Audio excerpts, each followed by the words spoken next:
Muy buenas tardes. Feliz sábado, hermanos que se conectan a este canal.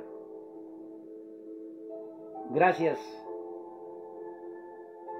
por suscribirte al canal Andrés Aviña rumbo a la tierra prometida. Hoy en esta tarde de este día de reposo vamos a estudiar la caída de Babilonia, el capítulo 5. Los acontecimientos del capítulo 5 tuvieron que ver en el año 539 antes de Cristo. Pero antes te invito a hacer una oración en esta tarde. Mi Dios y Padre eterno, hoy, Padre mío, te damos gracias por la vida. Gracias, Señor, porque eres nuestro Padre. Gracias, Padre mío, porque hubo un milagro en nuestra vida y ahora te seguimos, mi Dios. Eres el Cordero, digno de alabanza, digno de reconocimiento. Padre mío, gracias por ser nuestro dirigente, por ser nuestro amigo. Te invitamos a ser el centro de nuestra vida, de nuestra casa, y que todo lo que hagamos sea para bien y honra de tu nombre. Bendice, Señor, a las personas que han de escuchar este mensaje, en el dulce nombre de Jesús. Amén. Amigos queridos, para el año 539, Nabucodonosor ya no existe. Nabucodonosor ha muerto en el año 562 a.C., cubriendo un reinado de 43 años. Nabonido ocupó el reino y su hijo Belsasar reinaba en ausencia de su padre Nabonido. Hoy, amigo querido, echaremos un vistazo a la caída de Babilonia. El rey Belsasar, dice el verso 1 del capítulo 5, el rey Belsasar hizo un gran banquete a 1000 de sus invitados, o a 1000 de sus príncipes, y en presencia de los 1000 bebía vino. Y con el gusto del vino mandó traer los vasos sagrados que Nabucodonosor, su abuelo, había traído del templo de Jerusalén. Había dado la orden de sacarlos para beber él y sus grandes, sus mujeres y sus concubinas. En el capítulo 1 de Daniel, dice: en el año tercero del reinado de Joacim, rey de Judá, vino Nabucodonosor, rey de Babilonia, y la sitió. Y el Señor entregó en sus manos a Joacim, rey de Judá, y parte de los utensilios de la casa de Dios, y los trajo a la tierra de Sinar, a la casa de su Dios, y colocó los utensilios en la casa del tesoro de su Dios. Haga de cuenta que Dios le encarga a Nabucodonosor, su pueblo, y le encarga parte de los vasos sagrados. Nabucodonosor se lleva los vasos sagrados y los coloca en la casa de su Dios, y de ahí no los mueve. Reconoce lo sagrado que es para el Dios de los hebreos.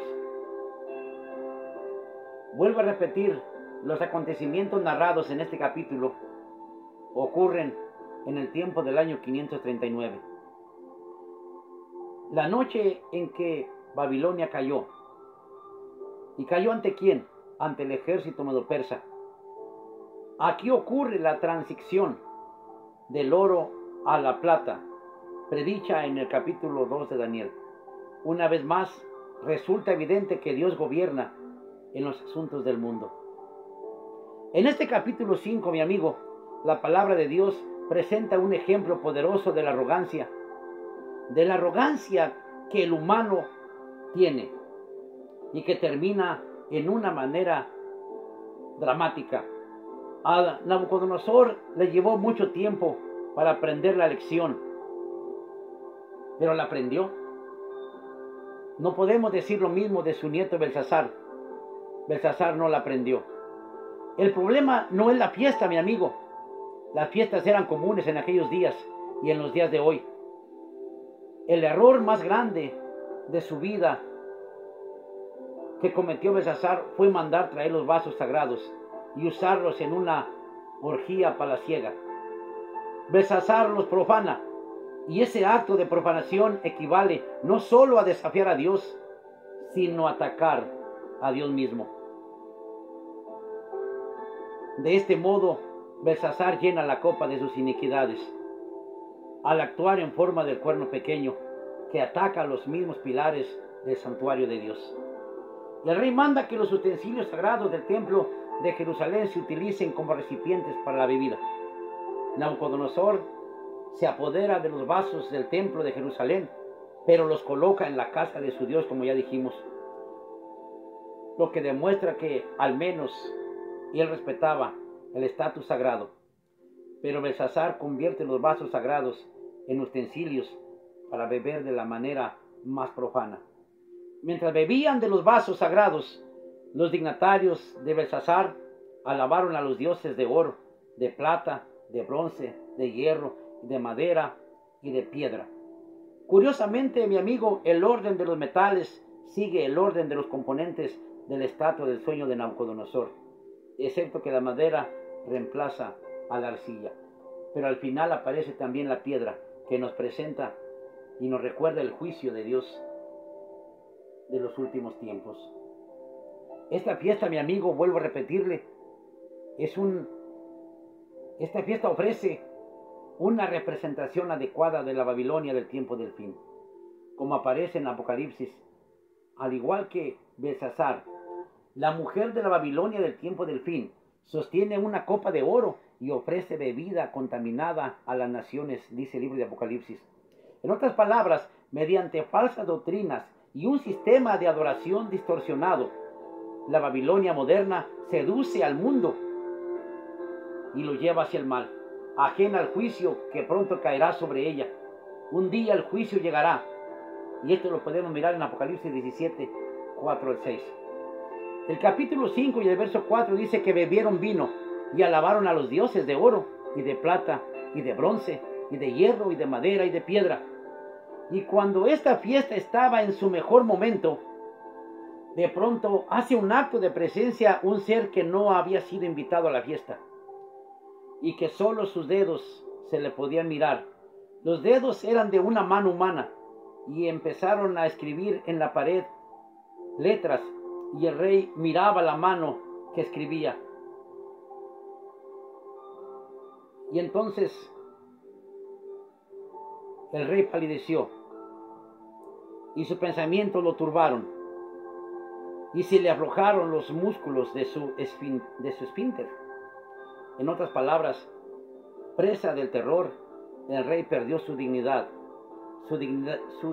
real, amigo, al orinarse. Al mismo tiempo, sus rodillas chocaban una con la otra. Tal era el terror que se había apoderado de este rey.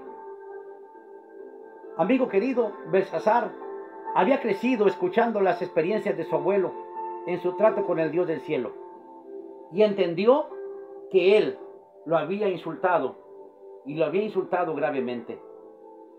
De ahí que sintiera tanto terror como nunca antes. El verso 7 dice que el rey gritó. Los reyes de la antigüedad consideraban que su dignidad real no les permitía gritar. Siendo que no había micrófonos o equipos de sonido, ellos empleaban heraldos para dirigirse a la multitud de esa voz en cuello. Por ejemplo, en Daniel 3:4 miramos un ejemplo de esto. Dice que el pregonero anunciaba en alta voz. Pero presa del terror, el rey se olvidó de esto y él mismo pegó el grito con toda su fuerza, demostrando hasta qué punto el terror había dominado su mente.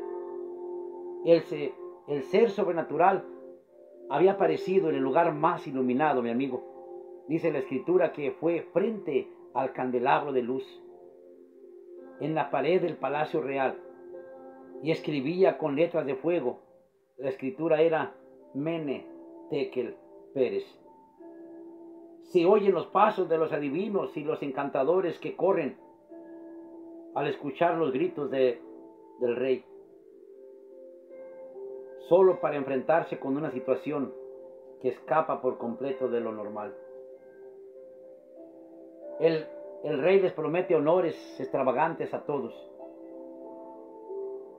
una vestimenta de púrpura, un color usado por la realeza en la antigüedad, como la vestimenta que le pusieron a Mardoqueo en tiempo del rey Asuero, y una cadena de oro que era señal de alto estatus social, como la que le colocaron a José cuando pasó de la cárcel a ser gobernador de Egipto.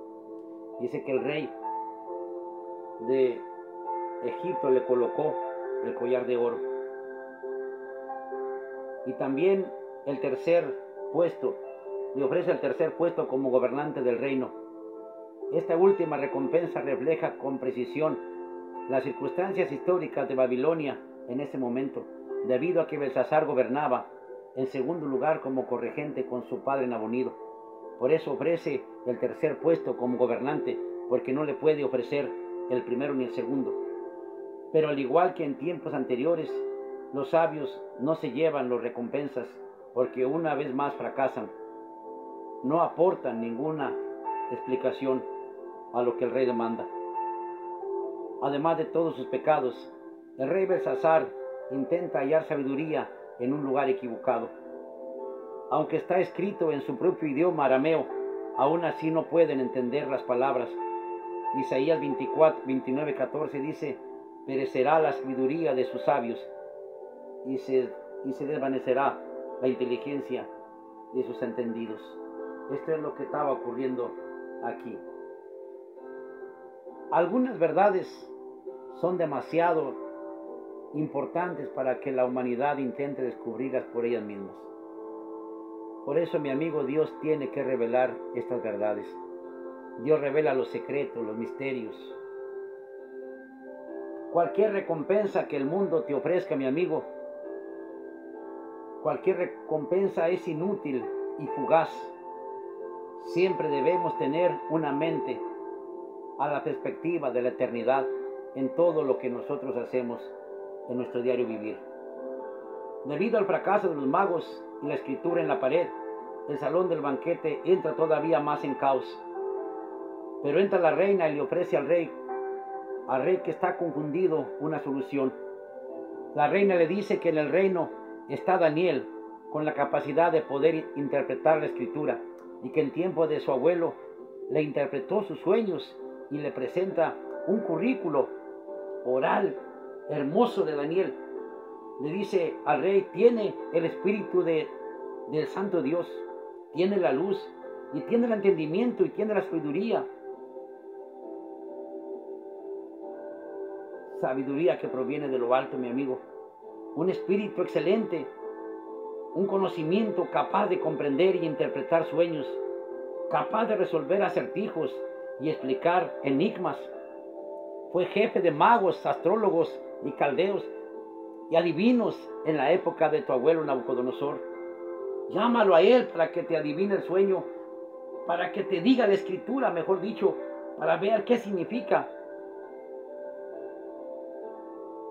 Usted puede hacerse la pregunta: ¿por qué el rey se había olvidado de Daniel? ¿Dónde estaba Daniel? Tal vez sería por viejo, ya tenía 80 años. O tal vez estaba retirado. El pasaje no lo explica. Posiblemente el rey reemplazó la antigua diligencia por gente joven. Y ahí entre los viejitos pasó Daniel a la historia. Posiblemente ignoró a Daniel porque no quería comprometerse con el Dios de Daniel. Forzado por las circunstancias, el rey recurre a consultarlo. Y entonces Daniel acusa al rey de 3 cargos. El rey había ignorado la experiencia de su abuelo, pues si no la hubiera olvidado, se hubiera humillado y arrepentido. Pero ahora tiene que enfrentar las consecuencias. Si él nunca hubiera olvidado esto, hubiera hecho lo que hizo su antecesor. Y en segundo lugar, Belsasar usó los vasos del templo para beber vino, y para el colmo los usó para alabar a los ídolos, a los dioses. Y en tercer lugar, el rey se olvidó de glorificar a Dios, en cuya mano está su vida y todos sus caminos, y que nunca honraste, le dice Daniel. Luego de ocuparse de los errores del rey, procede a la interpretación. Mene, contado, acabado. Para Belsasar había acabado su tiempo de oportunidades. También se había acabado su reino. También se había acabado su vida. Todo se había acabado ya. Tekel, pesado, ha sido en balanza.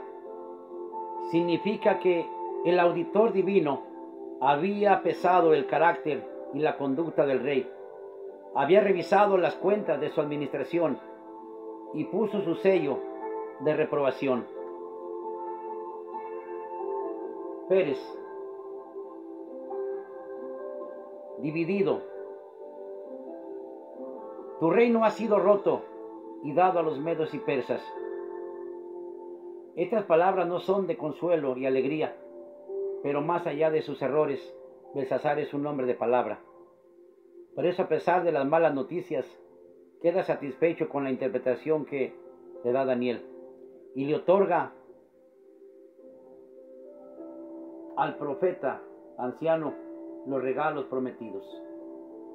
En esta ocasión Daniel acepta los regalos, sabiendo perfectamente que será el tercer gobernante del reino por unas cuantas horas.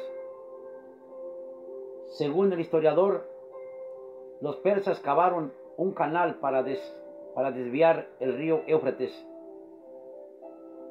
Invadieron la ciudad a través del lecho del río. Esa misma noche fue asesinado Belsasar. Su padre, el rey Nabonido, ya había abandonado la ciudad. Su hijo estaba reinando en los últimos momentos del reino de Babilonia. El rey Nabonido más tarde se entregó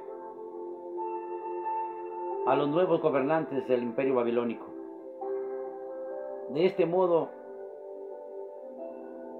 el mayor imperio que la humanidad haya conocido en todo ese tiempo llegó a su fin. Amigo querido, Babilonia, la cabeza de oro, ya no existía más. Pero yo quiero que entienda en esta tarde algo. A Belsasar se le habían dado muchas oportunidades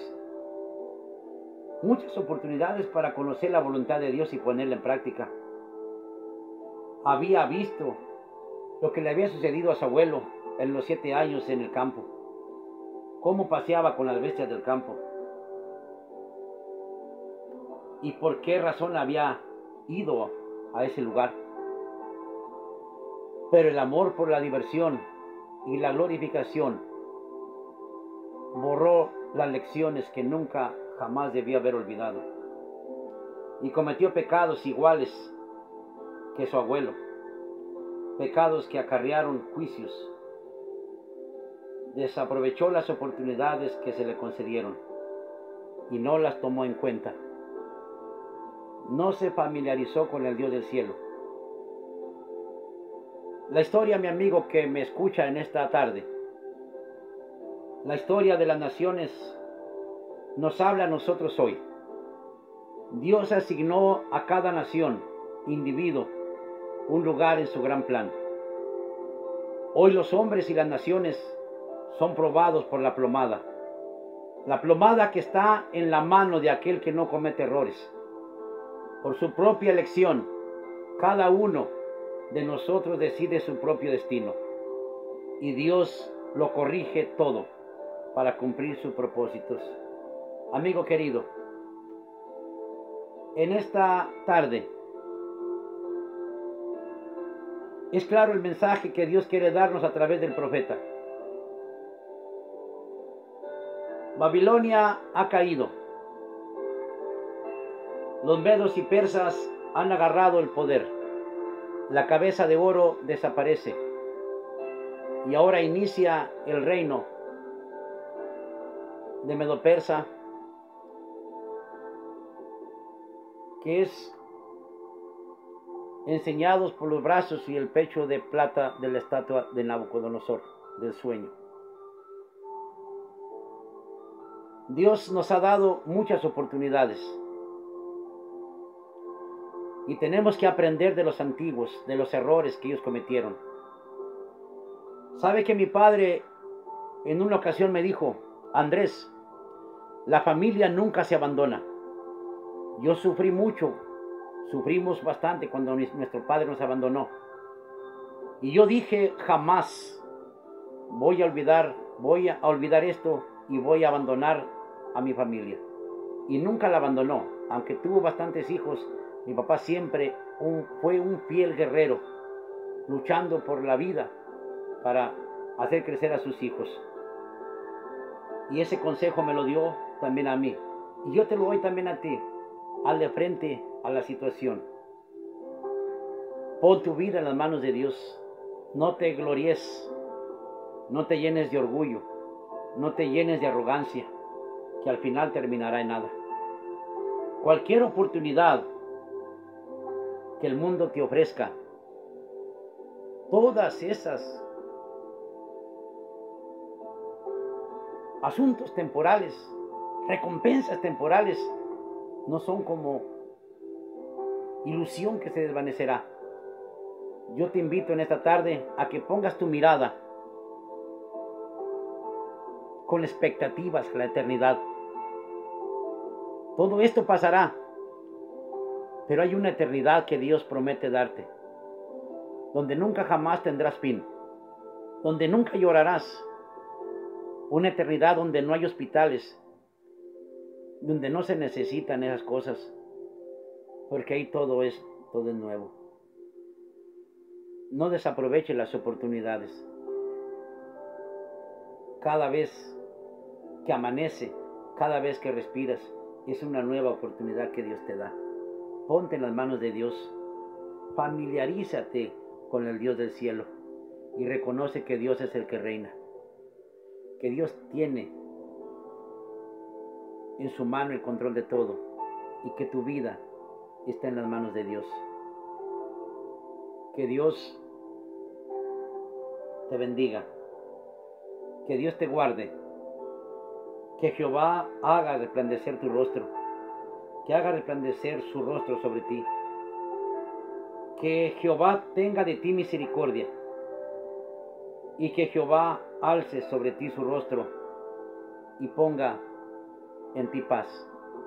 Te invito a hacer una oración. Mi Dios y Padre eterno, gracias, Padre mío, te damos en esta tarde por esta lección tan bonita que nos has enseñado. La arrogancia y el orgullo no nos llevan a nada. Padre mío, ayúdanos a aprender de los errores pasados, de nuestros antecesores, para no pisar en las pisadas donde ellos pisaron, para no cometer los errores que ellos cometieron, y que cada día, mi Dios, vivamos al lado tuyo, que tú marques, que tú nos dirijas y que nos lleves por el camino del bien. Padre mío, nosotros tenemos la libre elección de decidir. Decidimos, Señor, por ti y ponemos nuestra mente en una nueva expectativa hacia la eternidad, para que nuestra vida, cuando vuelva a iniciar otra vez después de la muerte, sea para nunca jamás separarnos de nuestros seres queridos. Gracias, Padre mío. Te doy las gracias en el dulce y bendito nombre de Cristo Jesús. Amén. Amigo querido, conéctate a este canal. Empezaremos nuestro próximo tema con el nuevo reinado, con los brazos y el pecho de plata, un reinado de Medo-Persia. Después continuaremos con el reinado de Grecia, el tercer reino. Y así sucesivamente conoceremos poquito de cada capítulo. Que Dios te bendiga y que la gloria y la alabanza sea a nuestra deidad, al Padre, Hijo y el Espíritu Santo. Amén.